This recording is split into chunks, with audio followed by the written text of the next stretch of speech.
Good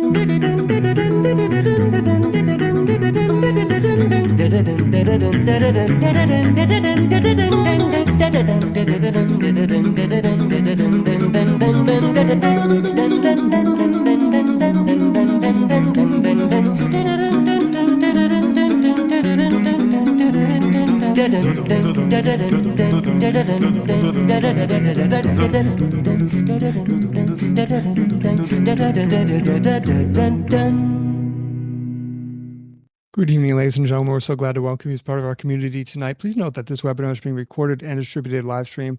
By entering this virtual meeting room, you give your consent to be recorded and distributed by Vienna Live with Moore and other third parties. If you prefer not to be recorded, please go to the LinkedIn live video feed, the link to which I've just placed in the chat room. Tonight, our featured guest is classical music composer and pianist Talon Smith, whose new album, Debut, which features him as pianist performing his own works, 24 Preludes, Opus 1, Sonata, C minor, Opus 2, will be the subject of tonight's conversation.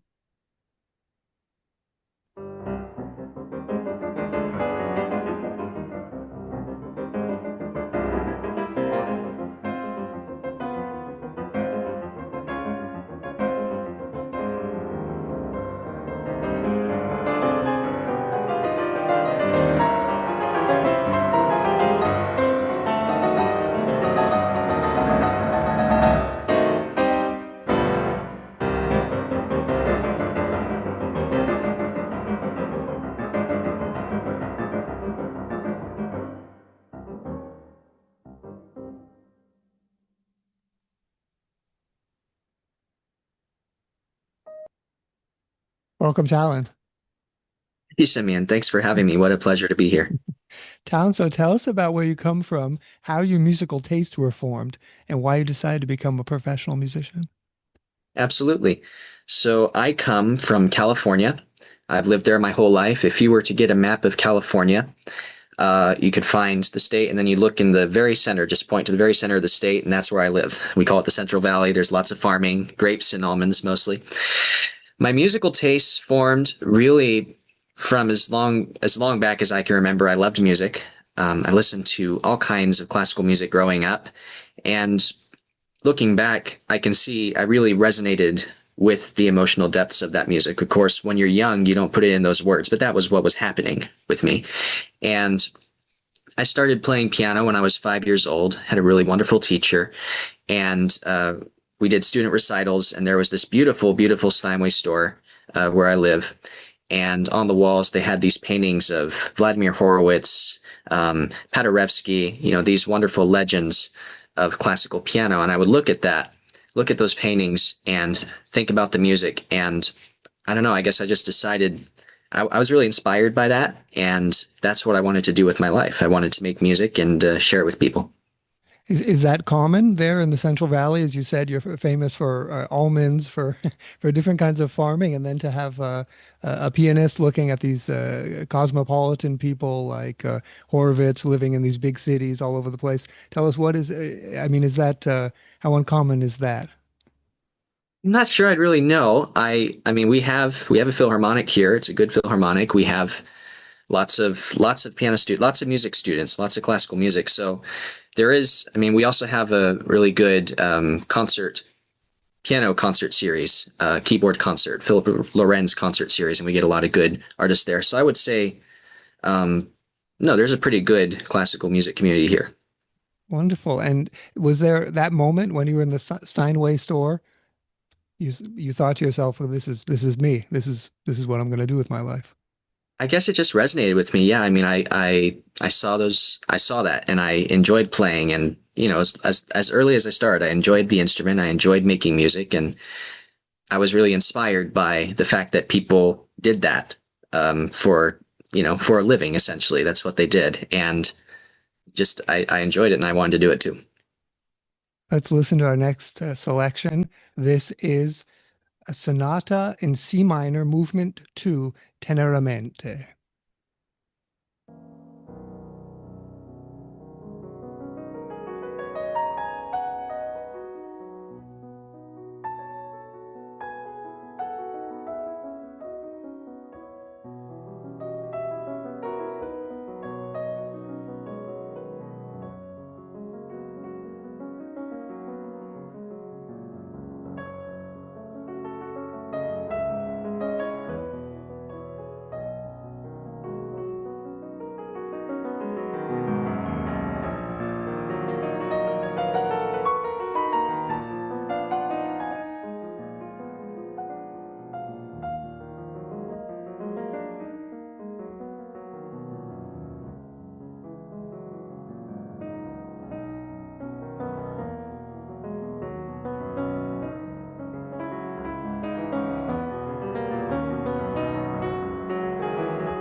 Wow. So tell us about this new album. We got a lot of applause from our participants. So Thanks. tell us about this new album debut. Obviously, it's your first album. Why did you decide what you chose? These are all your own compositions. Tell us about this album. Well, thank you very much. Yes, this debut, the album debut, it is my own work. It is my opus 1 and my opus 2. So first the 24 preludes for piano, and then the sonata in C minor. So yeah, what is it about? Well, when I wrote these pieces, I guess I was writing in the mindset of absolute music. Basically, there wasn't necessarily a story to the music. There wasn't a hidden meaning. It was mainly just the music for its own sake. That being said, uh, I certainly I don't mind people taking a narrative approach to the music. Music certainly tells a story, and that people experience that in different ways. Yeah, and I wanted to record them. The composition process was really interesting. I wasn't actually writing them at the time when I wrote them. It wasn't with the intent to record them. That came later. But it was certainly a fun process. There was a lot of different considerations.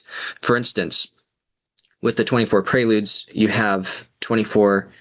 Uh, what you want is, at least what I was going for, is I wanted each of them to sound different from each other, while at the same time fitting together in a set, making logical sense, making emotional sense flowing from one to the other. And so there was this idea of, balancing that. How similar could they be? How different could they be without either violating? It was like the quest hangs on an edge of a knife, right? Sort of thing. And also, it was really fun working with the miniature form to that degree. You have the idea of you don't want it to be too short, but at the same time, it's almost like you're looking for the perfect length of time. You want it to be not one measure too long, not one measure too short. You want it to just be so. And so having a sense, having a feel of that, working on that level of balance, that was fun. And then the sonata was kind of a different set of considerations, because when you have, at least again, this everyone approaches these types of things differently. I wanted the movements to certainly kind of feel related. And so I did that by working in some themes that show up throughout the piece in different places, all the movements, kind of tying them together. At the same time, of course, they did need to contrast. So we were just listening to a section from the second movement, which is a lot more placid. Of course, there are some moments of passion, but the first and the third movements are much stormier, more exciting, more adrenaline filled, you could say.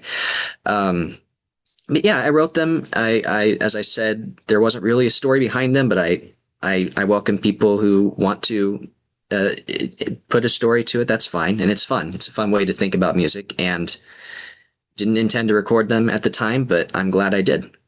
Have you had already some because the album's only been released for a little while now. Have you had some reception of the album, some reactions from people?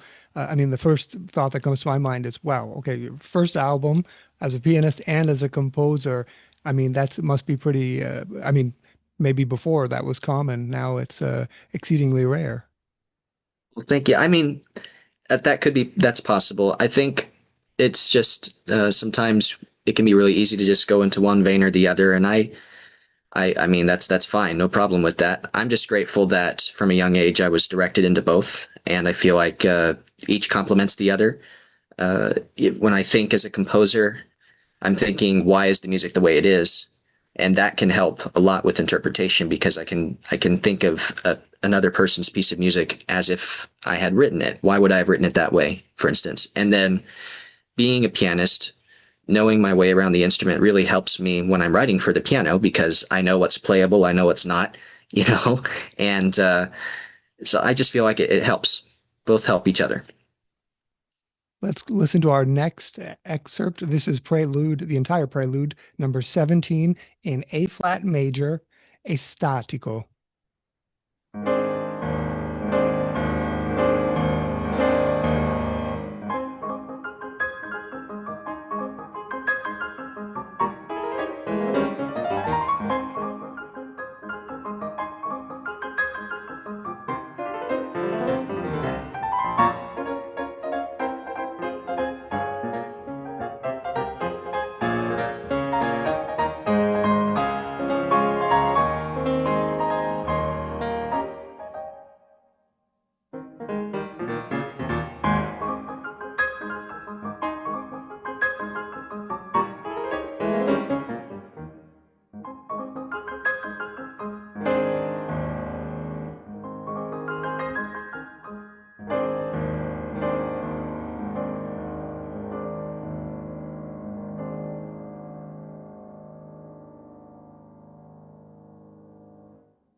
Tell us about the month leading up to recording this album, what you were doing, if you're going jogging every morning, or what you did to prepare, and what happens if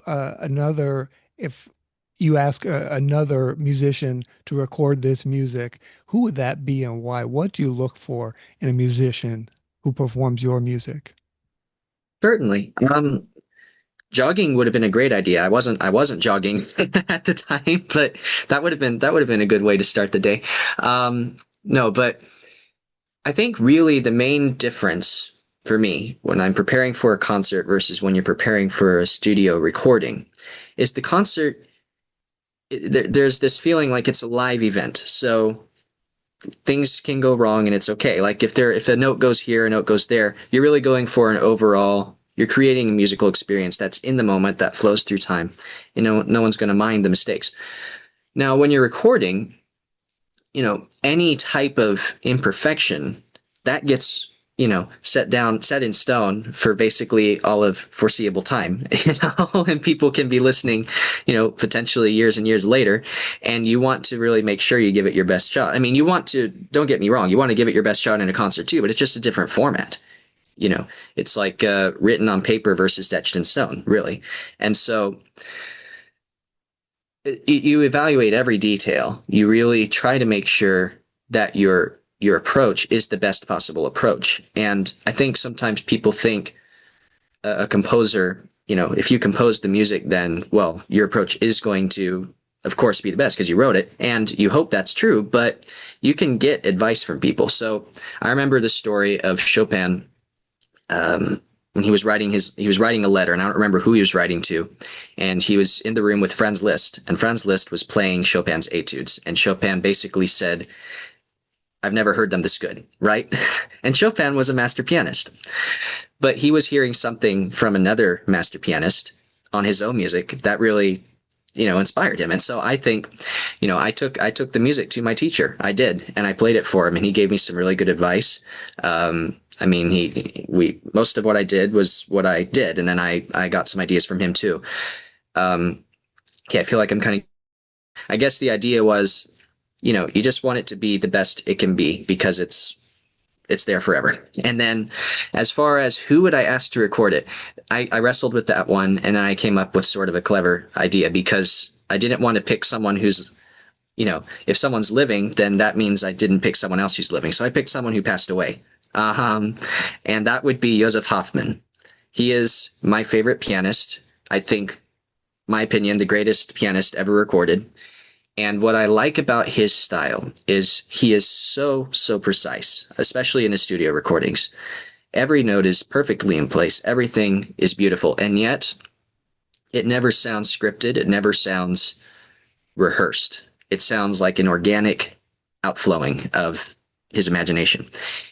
So he has this really wild combination of precision and freedom.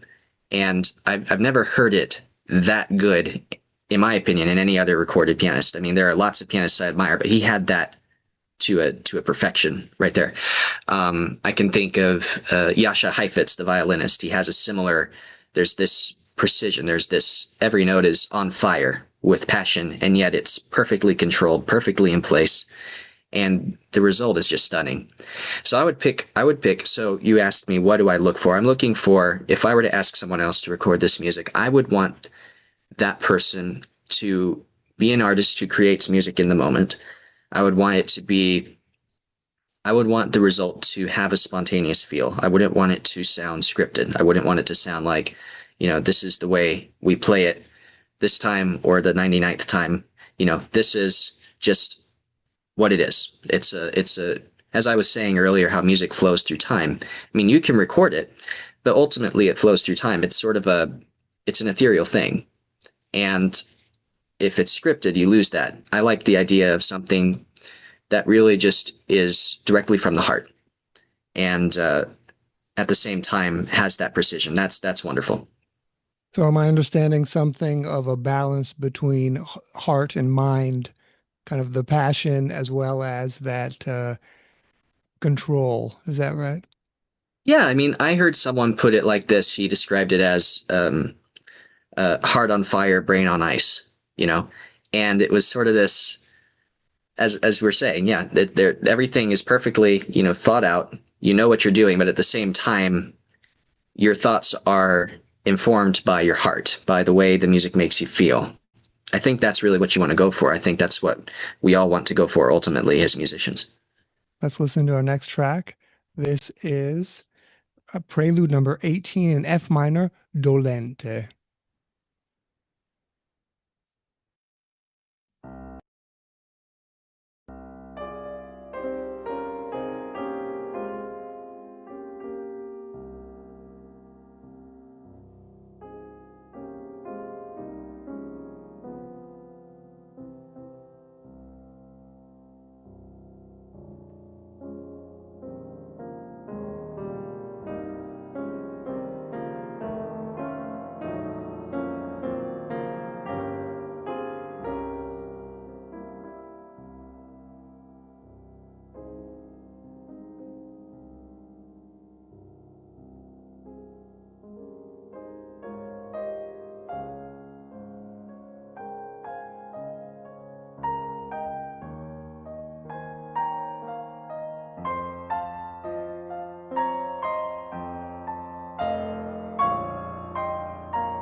This brings us to the philosophical part of our conversation. Quote, if Franz Liszt were with us today, more than 100 years after he reached the peak of his powers, would he be likely to duplicate the sensation he created then? And would our critics and audiences react as they did in the ripest period of Romanticism? I say yes. For Liszt's genius, insight, versatility, and personal magnetism would be as potent now as they were then, and would enable him to adapt himself to every modern requirement. I would go even further and hazard the logical opinion that Liszt would have developed in our time as he did in his own, and perhaps even shown us things altogether new in ideas and execution. End quote. That glowing recommendation of Franz Liszt comes from his disciple, pianist Arthur Friedheim, who spent much time around Liszt during the last 6 years of his life. It's hard to imagine how Liszt, quote, would have developed in our time as he did in his own, and show us things altogether new in ideas and execution. In other words, that Liszt would drive modernity. But one story may highlight the more common phenomenon of what it probably doesn't look like. 8 years ago, the late Alfred Brendel was giving a keynote speech about his extraordinary career as a pianist who came of age in the post-war era. When it came time for questions, an Austrian university student asked him what he thought about Michael Jackson, a musician whose work are studied in every Austrian musicology program. An uncomfortable silence fell over the auditorium as the classical music elder quizzically looked at the moderator. With it being clear that Brendel didn't know how to respond, the moderator summarily called for another question. How would you have responded to that student's question? What is your vision of an elder Talon Smith adapting himself, quote, to every modern requirement? No, that's an absolutely hilarious story. I love that. Second, I can actually feel Maestro Brendel's pain a little bit because I haven't listened to a whole lot of Michael Jackson myself. What I can say is I know who he is. I know his is somewhat of his legacy. And what Michael Jackson did is he created music that spoke to his audience. And really, that's the goal that all of we musicians should have. Music, really, it creates an emotional experience for people to enjoy, for people to partake in together. And obviously, Michael Jackson was successful because he has a large following. I mean, he did before he passed away tragically, of course. And we people resonated with it, is what I'm saying. And so I guess what I take from that is all of us musicians, all of us should be creating music that resonates with our audience. And that's done by, as we were talking earlier, we have to love the music too. Our heart has to be in it. And then when that happens, the people who listen, our audience, those who enjoy it with us will feel that too. As far as adapting to modern requirements, that is very interesting. And I tend to think that what Arthur Friedheim was saying was correct. Of course, I mean, Liszt would have adapted to the modern piano. He would have adapted to, modern halls and all this sort of thing. And yes, I'm pretty sure he still would have been considered one of the greatest pianists of all time if he had lived in modern times. Of course, I don't doubt that one bit. How do I see myself adapting? Like if I were older, I can see that the piano is still developing. We have companies like the Fazioli company who are now making pianos with more than 88 keys. They're going lower, right? We have new bass notes that didn't exist before. And I wouldn't be too surprised if all the manufacturers did that at some point. And then we could have pieces like Ravel's Scarbo. There's that one low octave, and it's the G sharp octave, but he can't go to the low G sharp because it doesn't exist. So he does A and G sharp. So it's like a major seventh, but it's low enough you can't tell. But on a Fazioli, you can do the octave, right? And so I guess the idea is pianos will continue to get better because we're seeing that craft become perfected. And as they get better, of course, we grow into that. We grow with that. We hear. Really, the goal, the musician, we're guided by our ears. We're guided by how things sound. And so as things develop, as things change, as instruments sound different, we hear that and we adapt. We're always trained to adapt. Like we adapt even now.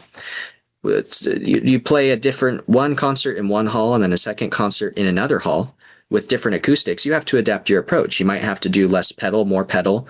You might have to play with a little more force just to get the sound out. And we're already trained to do that. So I think the idea is, if we can't adapt as times change, then, how are we making music in the first place? Because it's all about adapting. It's all about, in that moment, making the best artistic choice. Is that kind of responsive? Absolutely. And Okay. would you want then that Fazioli piano? Should that be just in the house of a professional like Talon Smith, or should that be in everyone's house? Or what's the you said adapting to those requirements? So in that case, should people have also a hands-on experience with this new technology, or should they just be hearing it? I think if people want to experience it, they should. I think they should. If they want to get, a piano with over 90 strings or 90 keys, they should. That's great. I think it's wonderful that the instrument's continuing to develop, and I hope it continues well into the future. I'd like to see pianos continue to improve. I mean, I love them already, and seeing them get better, I mean, that's something I celebrate as a pianist and someone who often composes for the piano. Let's listen to our final track. This is the third movement of Sonata in C minor, Passionato.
Final question. What do you wish all of us who listen to this album debut, what would you like us to take away?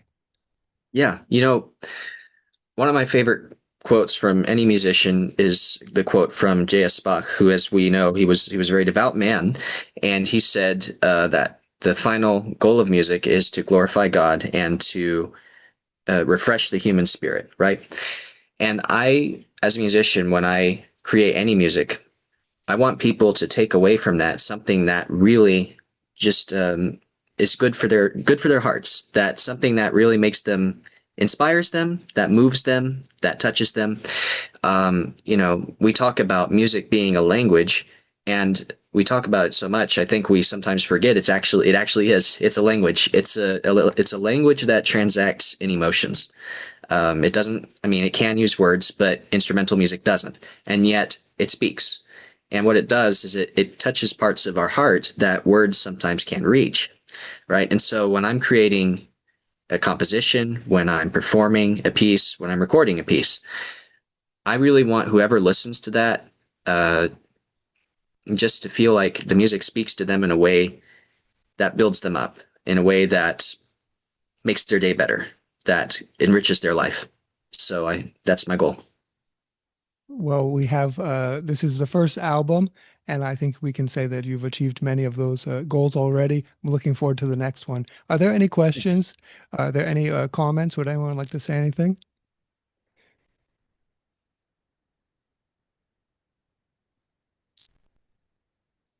Okay, then. Oh, hi, Very Dr. nice. Davis. Thank you, Talon Smith. Very enjoyable to listen to. In fact, as soon as I heard the first few chords in the first couple of runs, I said, gee, Liszt reincarnated. Thank you, keep sir. I up, appreciate that. keep up the good work. Will do. Thanks. You're welcome. Thanks, Dr. Davis. So let's see how we can buy the album. Let me bring that up right now. It's talonsmithmusic.com. There we have the website. And Talon, we can simply click on the store and buy the album there. Yes, that's right. There it is on the right. Wonderful. Yeah. Fantastic. So we've got the album. This is the piano score. Wonderful. So we can buy even the music and perform it yourself. Yes. How how exciting. Wonderful. And the debut CD we see there. So please check this out, talonsmithmusic.com. And Talon, if people would like to reach out to you with their questions, can they do so under contact? Yes, they can. There's the right there. There's a little message board, and that would be wonderful. Love to connect. Perfect. Thank you so very much to Talon Smith. Thank you, Simeon, and thank you all for joining us. It was fun to share with you. So I'd like to take us to simeonmoore.com, where we can see, first of all, I'd like to thank all of the many sponsors who sponsored the individual sponsors who sponsored Vienna Live last week. And I'd like to invite all others to consider sponsoring Vienna Live and celebrating our fifth anniversary by purchasing a $5 per month sponsorship. All you have to do is click sponsor, uh, and then you'll be at it. $10 a month, you get a Vienna Live mug and a Vienna Live City tote bag. And for $20 a month, you will receive 3 music recordings of your choice, including one by a pianist named, a composer named Talon Smith. So again, please do check that out. That's simeonmoore.com/sponsor. Coming up next week on Vienna Live, we have Innovation's Linguistic Barrier. Words matter, dear innovators, so pick them wisely. The world's premier innovation scientists, Gino Catani and Simone Ferriani, have just concluded a monumental study into how language alone allows others to correctly appraise an innovation's value. A good example might be Steve Jobs asking Universal Music Group for the rights to sell their music catalogs on Apple computers. Which words must this gene-clad techie use to convince a board of ultra-conservative executives that he holds the keys to music distribution's future? Let's discover innovation's linguistic barrier. As always, all information about upcoming shows may be found at www.simeonmore.com. Again, that is Innovations Linguistic Barrier next weekend, next Wednesday. Again, thank you so very much to Talon Smith. Thank you to our Vienna Live sponsors, the corporate sponsors and the individual sponsors for making today's show possible. Thank you to my cousin Mike, a marketer from Layer App. If you're an architect or an engineer, they have a really cool tool you should check out. And of course, thanks most of all to you, our participants who make it all worthwhile. From New London, New Hampshire and Fresno, California, goodbye and see you next Wednesday.